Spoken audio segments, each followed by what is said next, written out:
लेकिन गंगा को धरती पर प्रकट करने के लिए आपको भी भगीरथ बनना पड़ेगा।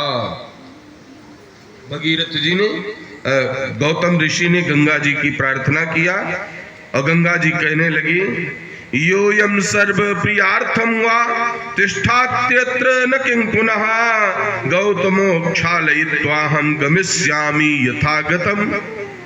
मेरी एक ही धारा को मनुष्यों ने अपना पाप धो धो करके काली कर दिया है, मैली कर दिया है। मैं केवल गौतम ऋषि के पाप को समाप्त करके नष्ट करके फिर से शंकर की जटाओं में समा जाऊंगा। महापुरुष वही है जो जगत की कल्याण की पहले सोचे, अपने कल्याण की बात में सोचे, जिसके जीवन में परमार्थ है उसको संसार में कुछ भी दुर्लभ नहीं है। बाबा तुलसी भी कहते हैं, परहित बस जिनके मन माही तिनकहु जग दुर्लभ कछु नाही।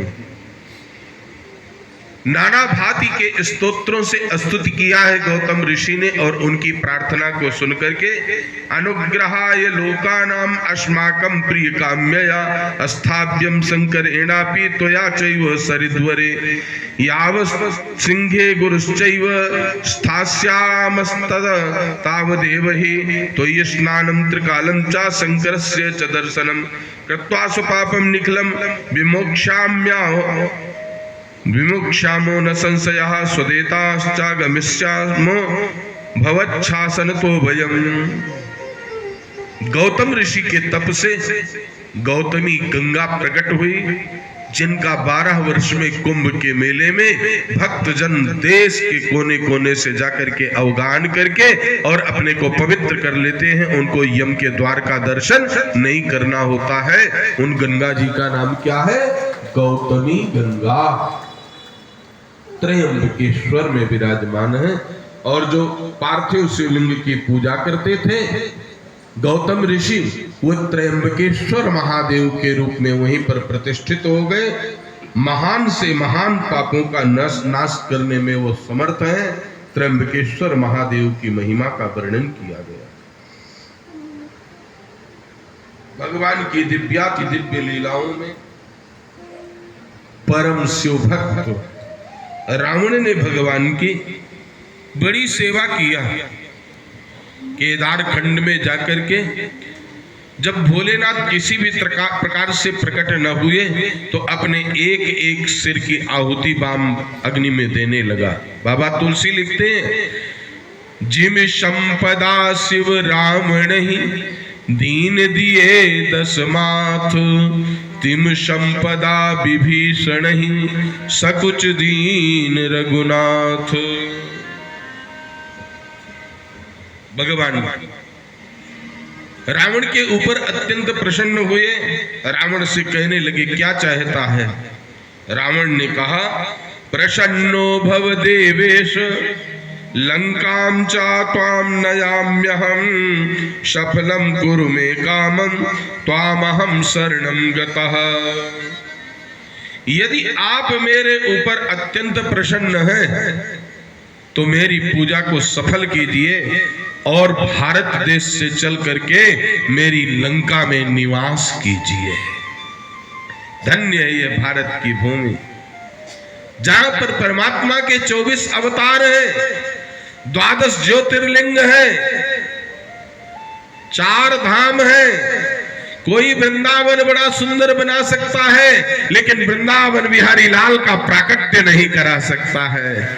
वृंदावन की नकल की गई है कहां?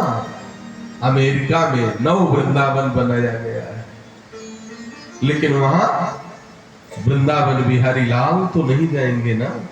धन्य है ये भारत की भूमि जिसके कण कण में परमात्मा बसे हुए हैं और इसकी महिमा कौन गा सकता है। यहां पर 6 ऋतुएं, 2 अयन, नित्य प्रति उत्सव है। वर्ष में कोई दिन ऐसा नहीं है जिस दिन उत्सव ना होता।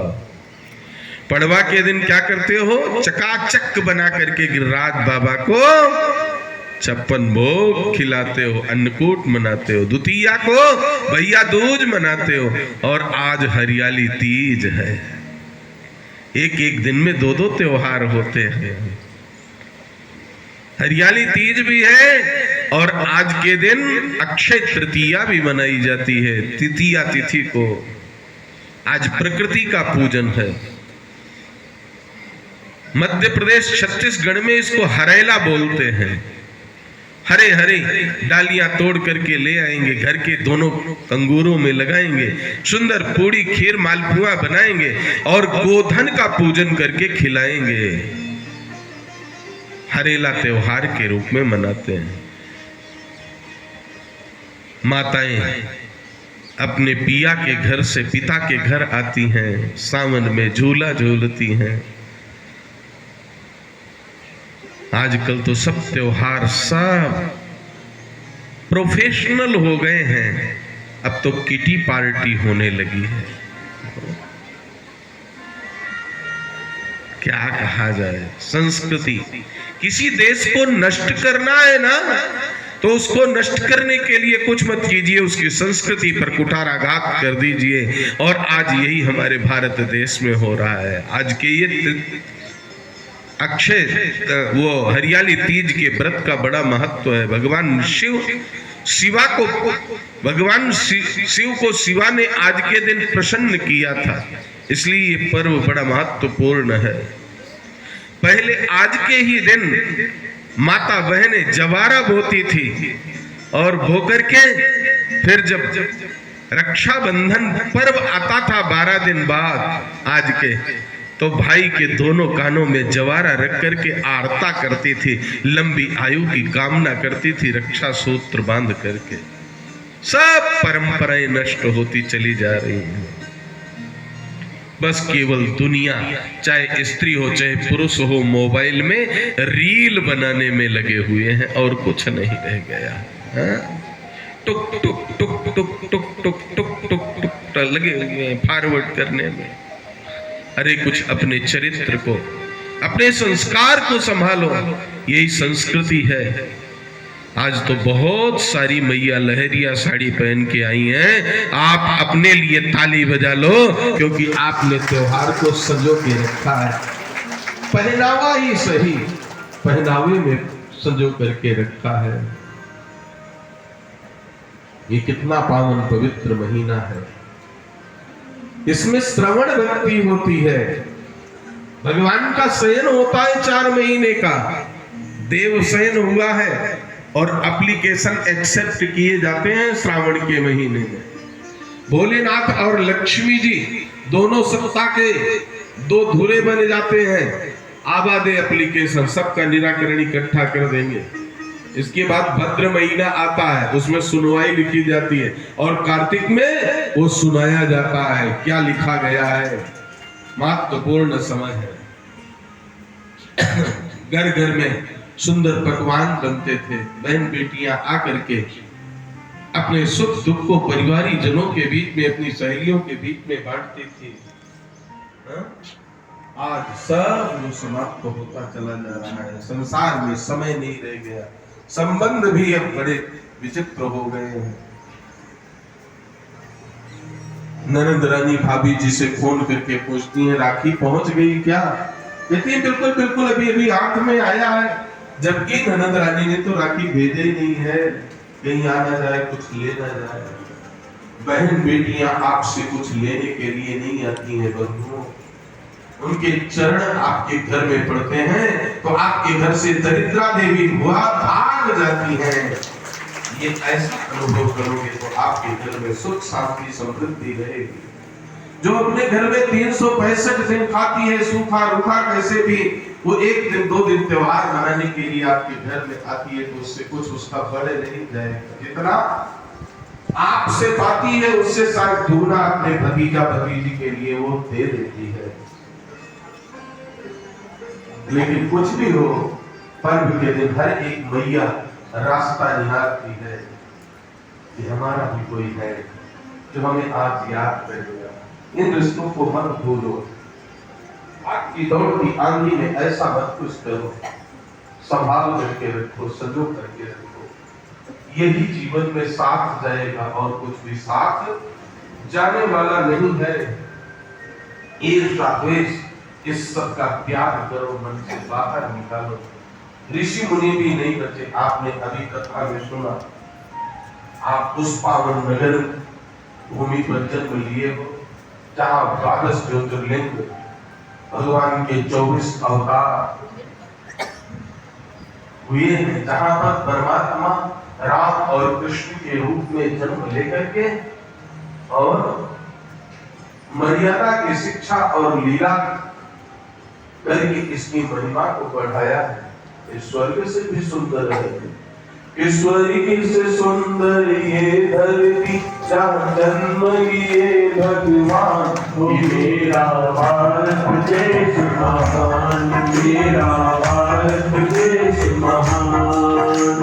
स्वर्ग से सुंदर ये धरती जहाँ जन्म लिए भगवान। मेरा भारत देश महान, मेरा भारत देश महान। राम कृष्ण की दोनों हाथ ऊपर उठा करके भारत भूमि में जन्म पाए उनको अपने हाथ को बनाइए। राम कृष्ण की लीलाओं का जहाँ गुणगान। मेरा भारत देश महान, मेरा भारत देश महान।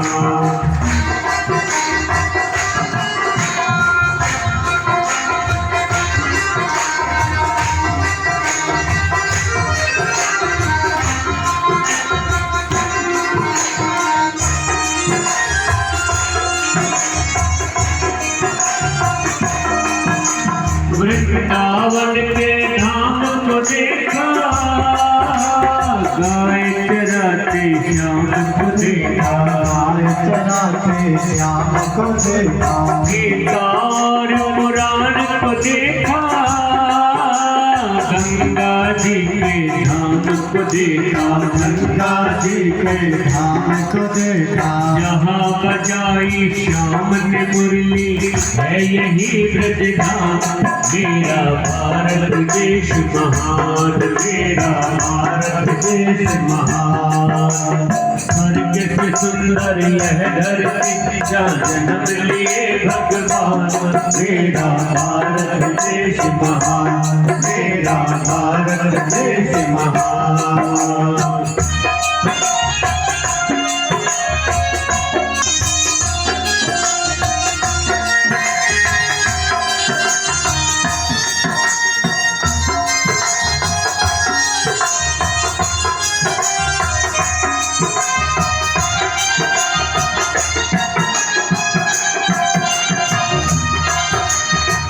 नगर की महिमा न्यारी,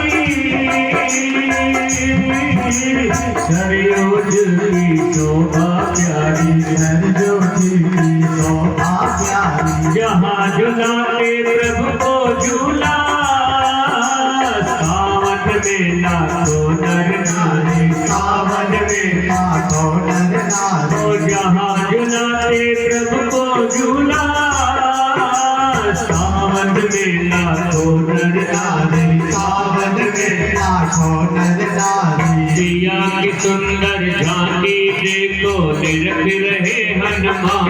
मेरा भारत देश महान, मेरा भारत देश महान। स्वर्ग से सुंदर यह धरती जहाँ जन्म लिए भगवान। मेरा भारत देश महान, मेरा भारत देश महान। यहाँ डाल डाल पर सोने की चिड़िया करती है बसेरा। वो भारत देश है मेरा, वो भारत देश है मेरा। जहाँ सत्य अहिंसा और धर्म का पद पद लगता डेरा।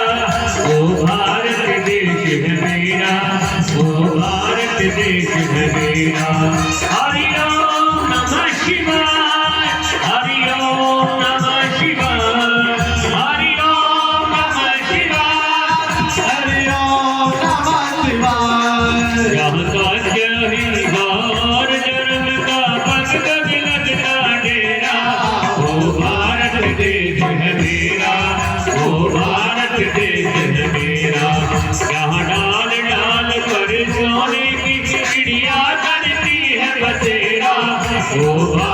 देश है मेरा, ओ भारत देश है मेरा।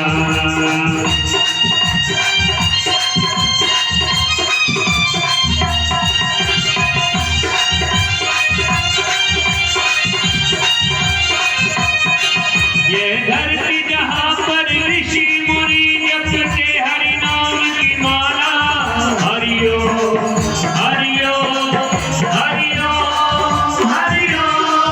जहाँ हरि एक बालक मोहन है और राधा हरि एक बाला, हरि राधा हरि एक बाला। जहाँ सूरज सबसे पहले आकर डाले अपना डेरा, वो भारत देश है मेरा, वो भारत देश है मेरा। यहाँ डाल डाल पर सोने की चिड़िया करती है बसेरा, वो भारत देश है मेरा, वो भारत देश है मेरा।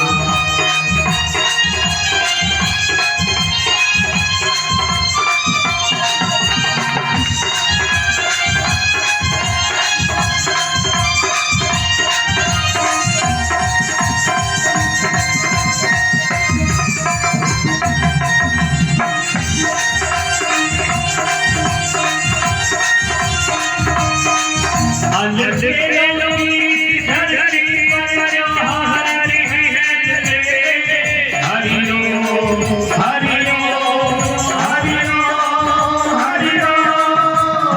कहीं बानी यतन है होली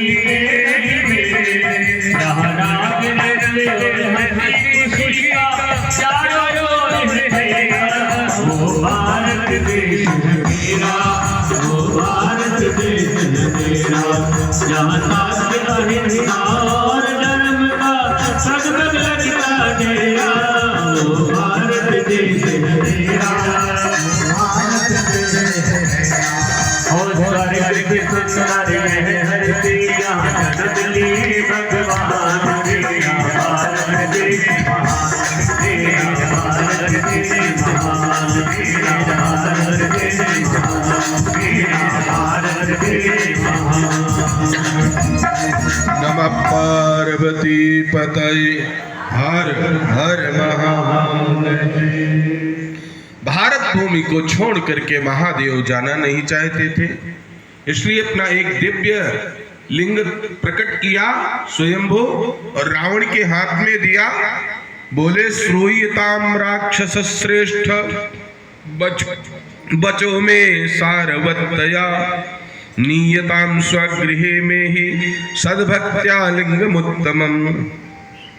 भूमौ लिंगम यदा त्वं च स्थापयिष्यति यत्र वै, स्थाप्यतस्तत्र न संदेहो यतेक्षसि तथा कुरु। हे राक्षस श्रेष्ठ, ये मेरा शिवलिंग दिव्य लेकर के जाओ, लेकिन ध्यान रहे अपने ही नगर में जहां पे स्थापित करना है वहीं धरती पर रखना, नहीं तो जहां पर आपने रख दिया फिर वहां से ये हिलेगा डुलेगा नहीं।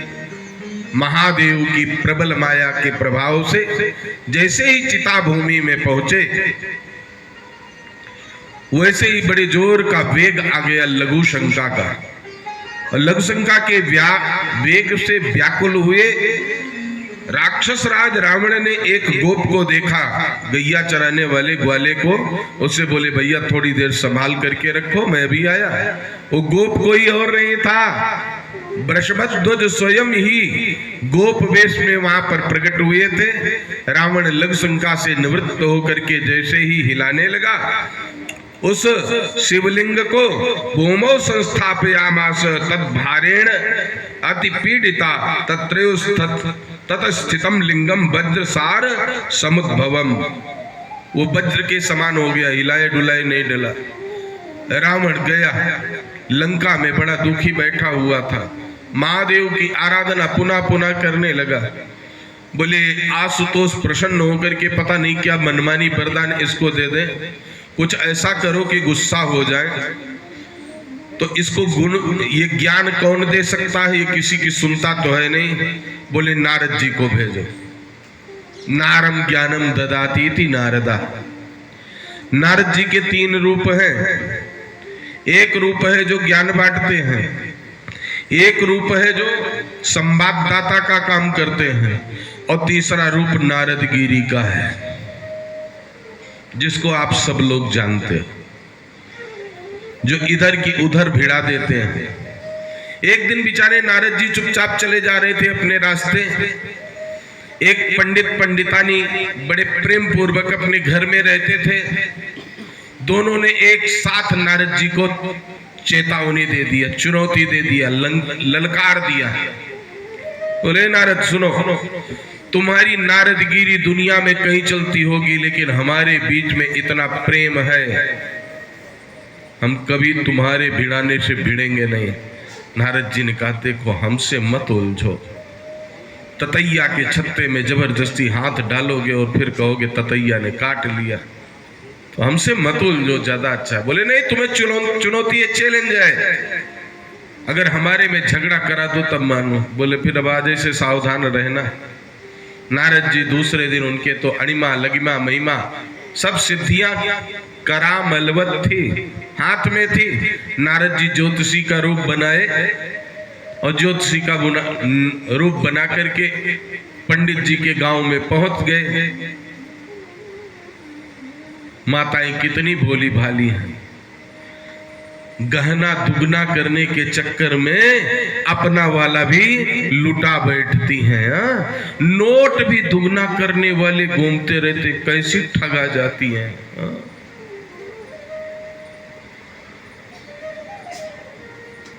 जितना ईश्वर ने दिया है उतने में प्रसन्न रहो ना। वेद कहता है ईशावास्यमिदं सर्वं यत्किंचा जगत्याम जगत तेन त्यक्तेन भुंजिता मा गृधा कस्य सुद्धनम। ये संपूर्ण भूमंडल ईश्वर ने प्रकट किया है, इसमें आपके भाग्य का जो है ना उसको कोई ले नहीं जा सकता है, और भाग्य से ज्यादा समय से पहले आपको मिल नहीं सकता है। आसमान के तारे कोई गिन नहीं सकता और मुकद्दर की रोटी कोई छीन नहीं सकता है बंधुओं। इसलिए दुगना और चार गुना के चक्कर में मत पड़ जाओ। टोटकाचार्य घूम रहे हैं गली गली में, पाखंडवाद तो फैला रहे हैं। ये मंत्र फूका, नोट दुगनी हो गई, ये हांडी में मैंने डाला, तुम्हारा गहना दुगना हो गया। हे भगवान, और हंसती हंसती पति को नहीं देंगी। वो नोटबंदी हुई थी, पति देव रात को 8 बजे श्रीमान जी खड़े होकर के बोले थे भाइयों और बहनों, और 6 बजे पति जी ने पूछा था अजी सुनती हो कुछ रखा है क्या, बहुत जरूरी है। तुम्हारी कसम, बच्चों की कसम, जहर खाने के लिए नहीं है। और दूसरे दिन देखो गड्डी की गड्डी निकलने लगी है महाराज। ये गृहिणी है, अच्छी बात है, छिपा करके रखो। ना गृहम गृह मित्याहु गृहिणी गृह मुच्यते। इनका बैंक वो वाला नहीं है जो सरकार ने खोल रखा है, इनका बैंक धनिया का डिब्बा है, हाँ? दाल का डिब्बा है, आटा का पीपा है, हाँ? गद्दा का नीचे तकिया के खोल है। कहाँ कहाँ बाद में महाराज खो गया है, बताओ ना। हनुमान जी को प्रसाद चढ़ा देंगे, बता दो कहाँ खो गया है हमारा, बताओ। हनुमान जी यही खोजते रहे बेचारे, हाँ?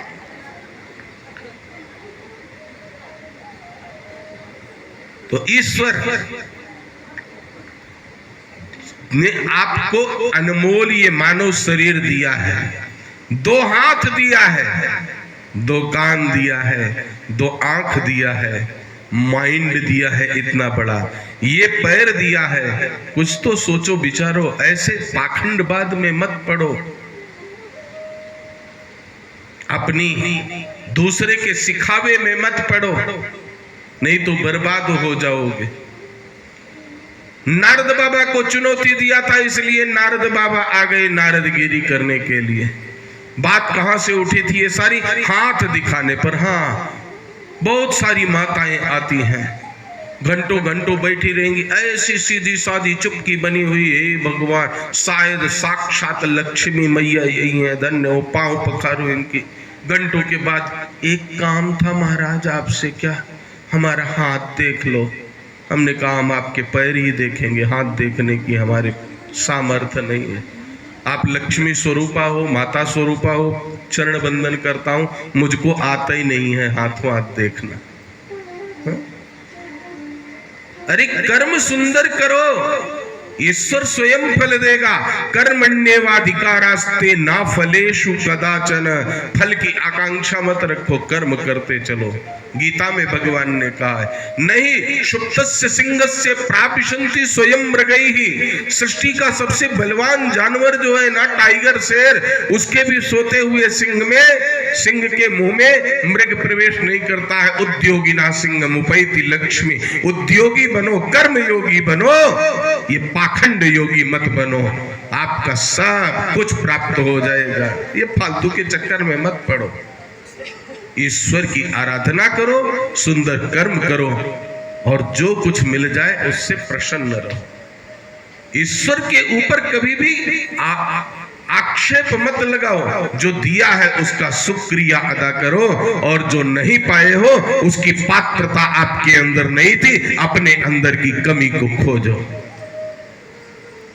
नारद बाबा को चुनौती दिया था मैया ने।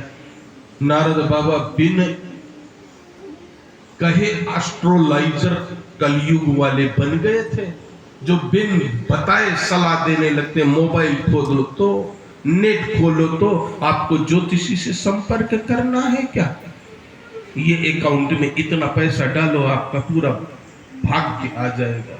ये भगवान, भाग्य बनाओगे तब तो आएगा, जब भाग्य बनाओगे ही नहीं तो आएगा कहां से। सुंदर कर्म करोगे तभी भाग्य का निर्माण होगा।